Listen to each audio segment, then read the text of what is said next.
सिंहासन गदा नित्यं पदां शिदा करत्या शुभदास्तु सदा देवी स्कंद माता यशवनी, यानी जो नित्य सिंह पर आसीन है, दोनों हाथों में कमल धारण करती है, ऐसी यशवनी स्कंद माता सदैव हमारा कल्याण करती हैं।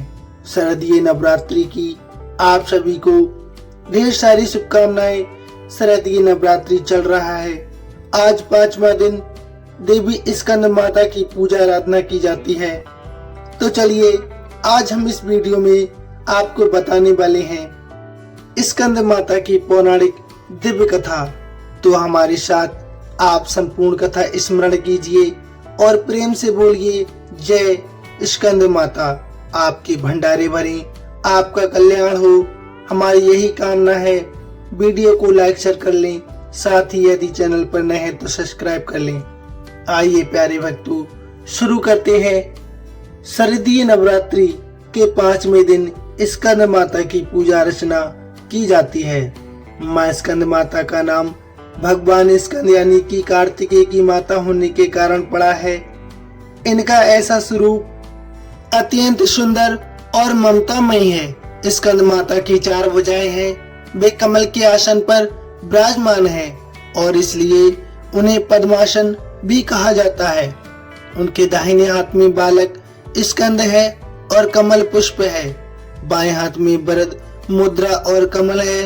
माता का वर्ण उज्ज्वल श्वेत है और उनका वाहन सिंह है। मार्कंडेय पुराण के अनुसार प्राचीन काल में तारकासुर नामक एक महाबली दैत्य होता था। उसने ब्रह्मा जी की कठोर तपस्या की और उसने वरदान मांगा कि उसकी मृत्यु मात्र भगवान शिव के पुत्र के हाथों में ही हो। हालांकि शिव जी बैरागी थे, उनका कोई पुत्र नहीं था और इसलिए तारकासुर ने उस समय ये समझा कि वह अमर हो गया है। उसने 3 लोकों में अत्याचार शुरू कर दिया। देवताओं को स्वर्ग से निकाल दिया। देवताओं की प्रार्थना पर भगवान विष्णु ने उन्हें समझाया कि माता सती ने पर्वतराज हिमालय की पुत्री पार्वती के रूप में जन्म लिया है।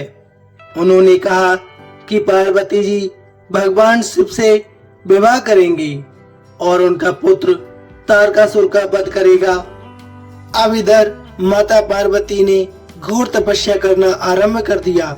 उनकी इस कठिन तपस्या से भगवान शिव बहुत प्रसन्न हुए और माता पार्वती के साथ उनका विवाह संस्कार हो गया और इस दिव्य मिलन से भगवान स्कंद का जन्म हुआ। जब कार्तिकेय जी का जन्म हुआ तो माता पार्वती ने अपने पुत्र को युद्ध विद्या धर्म की शिक्षा देने के लिए स्कंद माता का रूप धारण किया। उन्होंने अपने पुत्र को तारकासुर से युद्ध के लिए तैयार किया और अंततः कार्तिकेय जी ने तारकासुर का संहार करके देवताओं को मुक्ति प्रदान करवाई। हमारे वैदिक ग्रंथों में लिखा गया है कि माँ स्कंद माता की उपासना करने से व्यक्ति को ज्ञान और विवेक की प्राप्ति होती है। ये दिन विशेष रूप से संतान प्राप्ति और संतान की सुरक्षा के लिए भी महत्वपूर्ण बताया गया है। जो दंपति निसंतान है उन्हें नवरात्रि के इस 5वें दिन विशेष पूजा अर्चना करनी चाहिए। देवी स्कंद माता से अपने लिए एक आदर्श, स्वस्थ और सौभाग्यशाली संतान की कामना करनी चाहिए।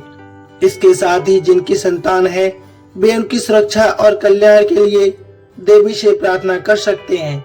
हमारे वेदों में कहा गया है मातृ देवो भव, यानी माता ही सबसे बड़ी देवी है। देवी स्कंद माता इस सत्य की मूर्तिवान स्वरूप हैं। वे अपने भक्तों पर वैसी ही ममता बरसाती हैं जैसे एक माता अपने बच्चे पर करती है। देवी स्कंद माता हमें सिखाती हैं कि माता केवल जन्म देना नहीं, अपनी संतान को सही राह दिखाना भी होता है, उसे धर्म और न्याय की शिक्षा देना भी। और आज के युग में जब बच्चे गलत मार्ग पर जा रहे हैं तो माता पिता को देवी स्कंद माता का आशीर्वाद लेकर उनसे प्रेरणा अवश्य लेनी चाहिए। अपनी संतानों को एक योग, वैदिक शिक्षा और संस्कार देने चाहिए और यही हमें सिखाती हैं स्कंद माता जी, जिन्होंने अपने पुत्र को सिर्फ प्रेम नहीं अपितु हर प्रकार से युद्ध करने की भी कौशलता भी सिखाई।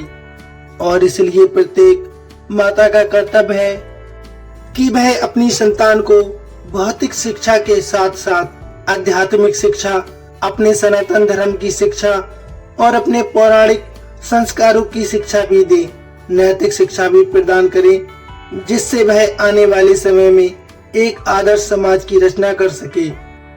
नवरात्रि के 5वें दिन माँ स्कंद माता की पूजा आराधना करने के लिए सबसे पहले प्रातः काल में स्नान करके स्वच्छ वस्त्र धारण कर लें। पूजा स्थल को गंगा जल से शुद्ध करें और अगर स्कंद माता का कोई चित्र या विग्रह है तो उसे स्थापित कर लें। लाल या पीले रंग के फूल, केले का फल, मिठाई और घी का दीपक अर्पित करें। इस प्रकार उनकी विधिवत उपचार से आप पूजा करें। पूजा करते समय आप इस मंत्र का जाप करें, ओम स्कंद मात्रे नमः। इस प्रकार जितना अधिक हो सके आप माला जप करें और उतनी ही बार इस मंत्र का जाप करें। इस दिन विशेष रूप से केले का भोग लगाया जाता है, क्योंकि केले का फल स्कंद माता को बहुत प्रिय है। पूजा के बाद परिवार के साथ प्रसाद ग्रहण करें और सबको वितरित करें और पूजा की समाप्ति होने पर इस मंत्र का उच्चारण करें, या देवी सर्वभूतेषु माँ स्कंद माता रूपेण संस्थिता नमस्तभ्यम नमस्तभ्यम नमो नमः।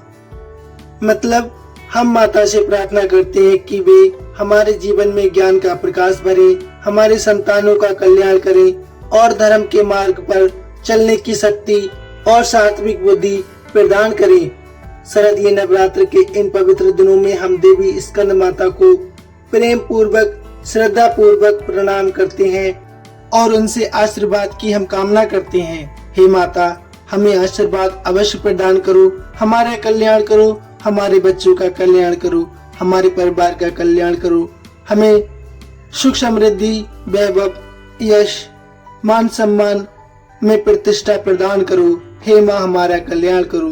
प्रेम से बोलिए जय स्कंद माता। धन्यवाद। वीडियो कैसी लगी प्लीज कमेंट में अवश्य बताइए। धन्यवाद।